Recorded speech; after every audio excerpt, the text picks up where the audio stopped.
Good evening to my friends and family of Seed and Harvest, where we work to be able to go through the things that have been seeded into my life and then present and harvest. I'm harvest in a lot of aspects. I come to you from a different location today. I am off vacation. I am not in Bermuda, as I'm sure you can tell in the background, but if not in Bermuda, guys. Today, there was no intention on doing a part two to dealing with offense. It was meant to be a one off to bring um, revelation to what offense is, how I've dealt with offense in my life, and what some of that fruit looked like, the good, the bad, and the ugly. And we dug deeply into the John Bevere series, Bait of Satan, where we took a lot of our information and guide from the work that he done and has done rather in the Bait of Satan. But interestingly enough, as I was traveling over here, God dealt with me and some stuff, and this was not meant to be me preaching and teaching and that sort of thing, um, more than it was meant for me to share my story. Um, but I think it's important to be bold, be honest, and be very transparent, which is really what Seated Harvest is about. During the flight over, I was listening to John Revere's 50th anniversary edition of the Bait of Satan.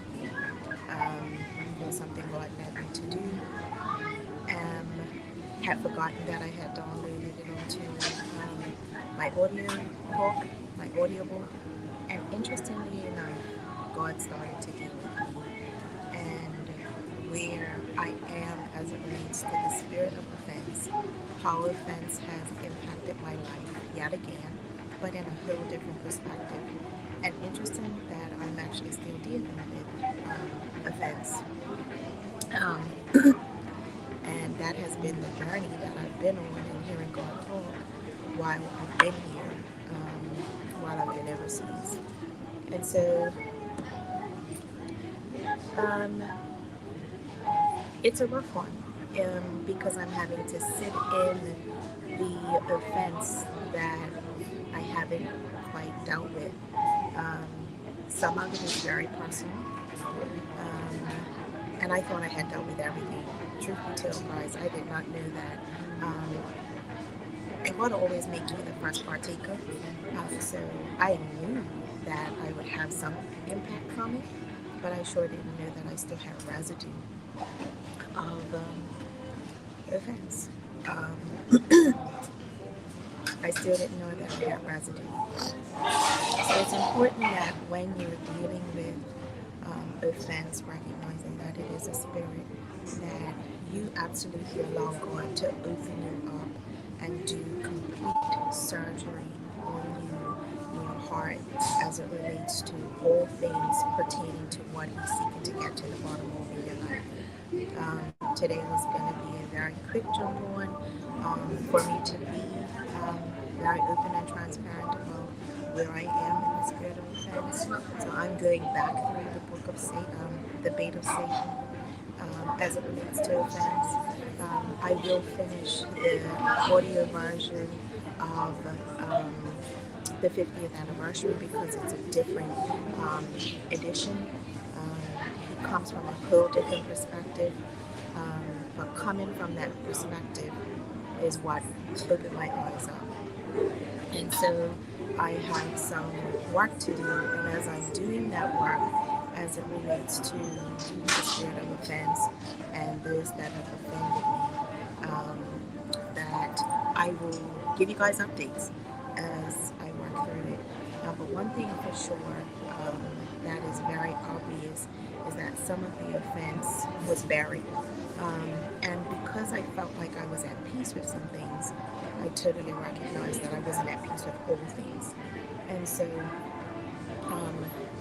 I want you to recognize that whenever there's this burning something that just doesn't sit right, and you're constantly going back to God about what is it, what's this about, it's an opportunity to have God address whether or not there's any offense in you. And funny enough, that we're offended, we're really arrogant. We're really arrogant to the fact that we get offended by people, but we don't realize that we offend people. And for me, I know that I've offended people along the way, and I had to apologize about the offense. But the residue that we leave when we offend people can be harsh. It can be painstaking because the stuff that God has opened up in me about what's left, that residue that I talked about, it's vitally important that we allow it to be addressed. Um, so I'll be dealing with some offenses as it relates to church, yeah, um, personal relationship, and another personal relationship that's far closer to me than anyone could ever be.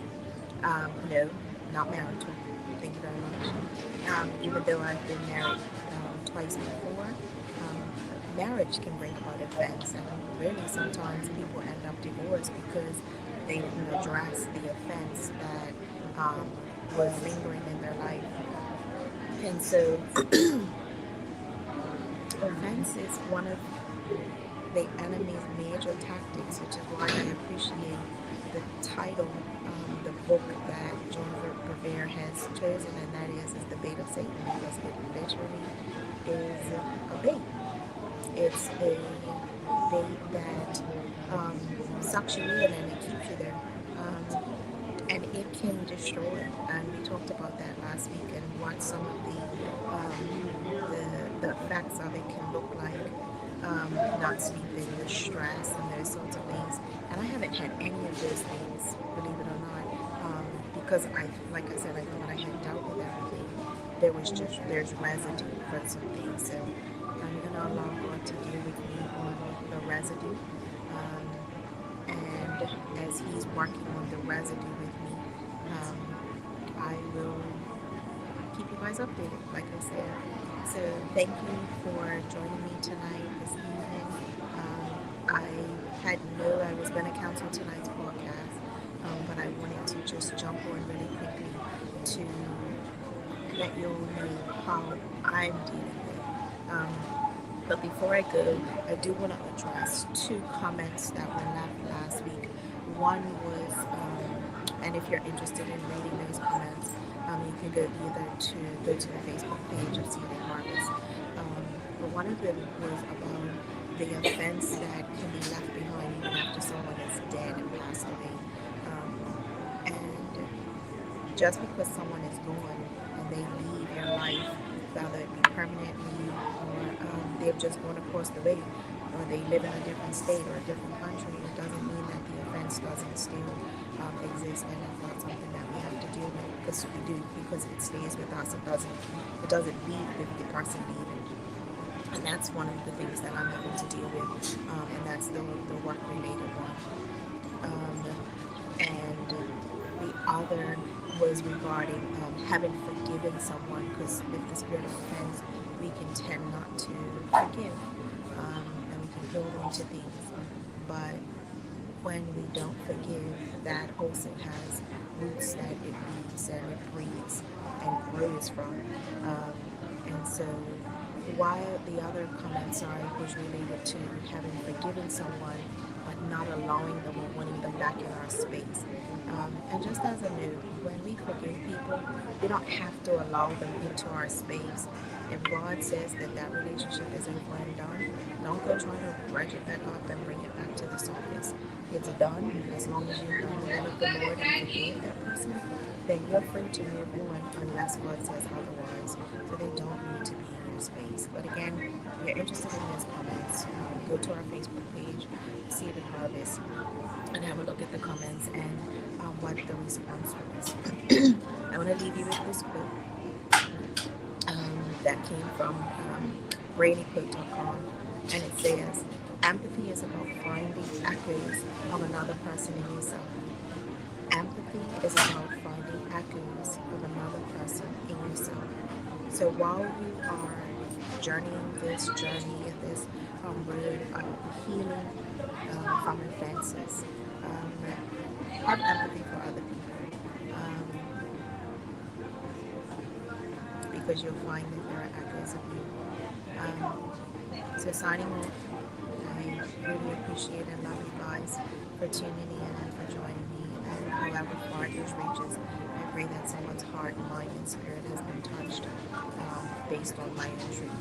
And so, see the Father signs off. Love you.